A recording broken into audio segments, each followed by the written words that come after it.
Anthony, bonjour. Merci beaucoup d'être là avec nous. Alors Anthony, je te présente quand même si je pense que tout le monde te connaît ici. Tu es fondateur de Blast Club et tu es venu avec deux personnes. Vous êtes tous les deux Philippe et Thibaut, c'est ça, cofondateurs de Floaty. Je te laisse commencer. Tu te présentes rapidement, même si les gens te connaissent. Tu nous expliques quand même pourquoi tu es là aujourd'hui? Yes, je suis Anthony Bourbon, entrepreneur et investisseur. Je participe à l'émission de Qui veut être mon associé, où on a détecté la pépite Floaty et depuis je les accompagne. Donc je suis ravi que vous puissiez les entendre aujourd'hui parce que c'est deux Français, deux jeunes qui ont lancé une belle entreprise qui en plus a une mission de sauver des vies. Donc vraiment bravo, inspirez-vous de ces deux jeunes qui ne se sont pas trop posés de questions, qui ont trouvé une mission forte, un why, qui ont été vers l'avant et qui aujourd'hui sont en train de sauver plein d'enfants. Donc je vous laisse vous présenter, vous le ferez sûrement mieux que moi. Merci Anthony. Du coup, Thibaut et Philippe. Donc on est deux cofondateurs de Floaty. Donc c'est une entreprise qui a été créée pour sauver des vies. Et donc notre premier produit, c'est le t-shirt anti-noyade pour enfants, qui est un produit innovant qui n'existait pas dans le monde, qui est fait pour être porté quand l'enfant est hors de l'eau et qu'il n'est pas censé se baigner, puisque c'est là que se passent 80% des noyades malheureusement. D'accord. Donc toi, vous créez ça ensemble. Comment te vient l'idée de créer un objet aussi révolutionnaire? J'ai suivi le dossier et pour le coup, je suis mère de deux enfants et je me suis dit, mais bien sûr, en fait, c'est ça qu'il faut. Le contexte, il est assez malheureux, c'est d'avoir assisté à une noyade qui a été l'événement déclencheur pour vraiment se lancer avec Thibaut. Et du coup, là, on se dit, il y a vraiment quelque chose à faire. Il manque quelque chose aujourd'hui sur le marché, puisqu'on protège l'accès aux piscines. Mais l'été, les barrières, elles sont ouvertes. Donc, il faut quelque chose d'autre. Et tout ce qui existe aujourd'hui, et là, j'insiste, c'est hyper important en termes de prévention, brassard, bouée, gilet natation, ça n'est pas fait pour sauver la vie. C'est-à-dire que si l'enfant tombe la tête la première dans l'eau, ça ne le retourne pas. Et donc, il y a énormément de noyades comme ça. Il n'y a aucun produit qui est fait pour sauver la vie de l'enfant et être porté à l'extérieur de l'eau. Là, l'idée, c'est d'équiper l'enfant avec ce t-shirt, mais de le laisser le porter en fait hors de l'eau. Et ça apaise en quelque sorte une mère ou un père qui, en fait, il faut peut-être rappeler que la noyade, ça arrive en un claquement de doigts. On Exactement. retourne la tête, on répond à une question et on se retourne, l'enfant n'est plus là. Avec Floaty, du coup, ça répond à ce problème majeur qui est l'inattention, mais d'une fraction de seconde. Exactement. Et d'ailleurs, on insiste énormément dans les campagnes de prévention sur la vigilance des adultes qui surveillent. Malheureusement, on est des humains, la vigilance, elle n'est pas infaillible. Donc nous, on est le dernier recours, le chaînon manquant dans la protection contre les noyades, avec un produit qui va ramener l'enfant à la surface, le retourner sur le dos en cas de défaut de vigilance du parent. Voilà, c'est malheureux à dire, mais les accidents, ça arrive à tout le monde, comme vous le dites très bien, en une fraction de seconde. Alors, j'ai des millions de questions sur Floaty. Juste, Anthony, est-ce que tu peux nous expliquer comment Blast Club, tu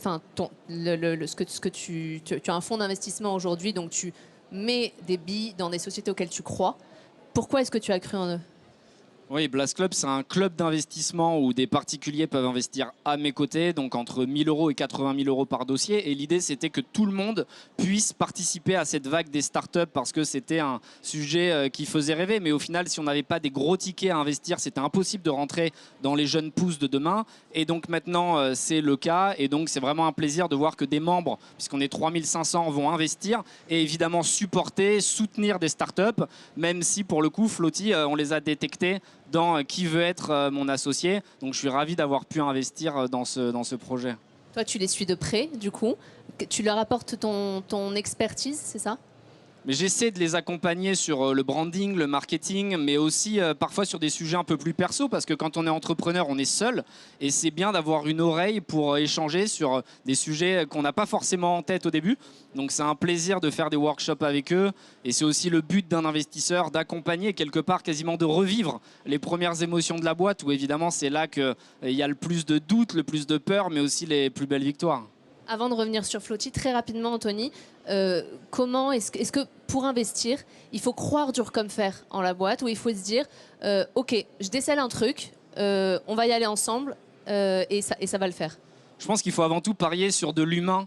Alors évidemment, l'intuition doit être confirmée par de la data. Il faut regarder la taille du marché, il faut regarder l'ambition, comment on peut sortir potentiellement. Mais avant tout, c'est des personnes qui vont se battre au quotidien, qui vont suivre leurs rêves et qui vont essayer de bouger des montagnes. Le produit va être amené à pivoter parce que l'intuition initiale n'est jamais vraiment la bonne. Et donc, je suis persuadé que dans 5-10 ans, si un jour Flotti se vend, ce sera avec un autre produit et ce n'est pas forcément le premier qui aura cartonné. Donc non, l'humain, et c'est ce qu'on essaie de faire avec Blast quand on rencontre les fondateurs à chaque fois pendant les lives, il faut se dire, est-ce que j'aime cette personne? Et en fait, il n'y a pas vraiment de bonne réponse. Moi, je peux très bien m'entendre avec Flotti et quelqu'un d'autre n'aurait pas eu le même feeling. Donc, il faut oser s'écouter et parier sur l'homme ou la femme. Alors sur Flotti, justement, est-ce qu'on peut revenir sur le... Là, on en est où, en fait? L'idée, c'est quoi? C'est de le vendre tu vois, c'est quoi le business plan de Flotti? On n'en est pas encore là. Là, on est plutôt au stade du développement. Ouais. L'idée, c'est de se dire, cette première année, on a vendu plus de 5000 t-shirts anti-noyade. L'année n'est pas encore finie, les ventes continuent. Et se dire, avec ces 5000 produits, on a déjà sauvé 3 vies. On a déjà eu 3 témoignages documentés d'enfants qui ont été sauvés grâce à notre produit. Donc là, l'idée, c'est plutôt de se dire, là, on a à peine commencé en France, mais il y a tout un marché en Europe avec de la demande partout en Europe et on peut même aller encore plus loin. Ouais. Donc l'idée, c'est d'abord de développer ce produit, de développer d'autres produits qui vont sauver d'autres populations à risque de noyade avant d'aller voir autre chose ou de réfléchir à autre chose. Non, mais ce que je veux dire, c'est que vous envisagez tous les deux de le vendre aux parents, c'est ça? Non, on en est, comme je disais, on n'en est pas à ce stade-là. Là, on est plutôt en plein dans le développement de l'entreprise, le développement de la gamme de produits, ce vers quoi nous pousse Anthony, justement, pour que on puisse se diversifier et avoir plusieurs produits à proposer. D'accord. Avoir Anthony à vos côtés, c'est un vrai atout? Ça fait une vraie différence, puisque comme on le sait tous, au début, c'est toujours compliqué. Il y a plein de décisions critiques à prendre. Savoir que quelqu'un a déjà eu à gérer ce genre de situation, forcément, ça nous aide à passer le cap. Oui, on a tous envie d'avoir un espèce d'ange gardien avec nous qui nous aide à savoir. Exactement, et c'est pas pendant les études qu'on apprend à faire de l'entrepreneuriat. Et donc, c'est en étant entrepreneur qu'on apprend. Et donc là, avoir quelqu'un qui a été multi-entrepreneur, qui accompagne plusieurs entreprises, forcément, ça nous aide dans toutes les décisions critiques qu'on doit prendre en tant que dirigeant d'une jeune entreprise. Justement, l'entrepreneuriat, est-ce que on a le sentiment aujourd'hui, parfois, alors sur cette scène de l'Ampli, on a reçu énormément de profils, mais malgré tout, il y a un constat, c'est que on a l'impression que c'est réservé à une élite. Est-ce que toi, tu réussis justement à casser les codes, à investir, à croire en des gens qui, à la base, non, sur le CV, en fait, ça le fait pas, mais non, l'humain est là et j'y vais.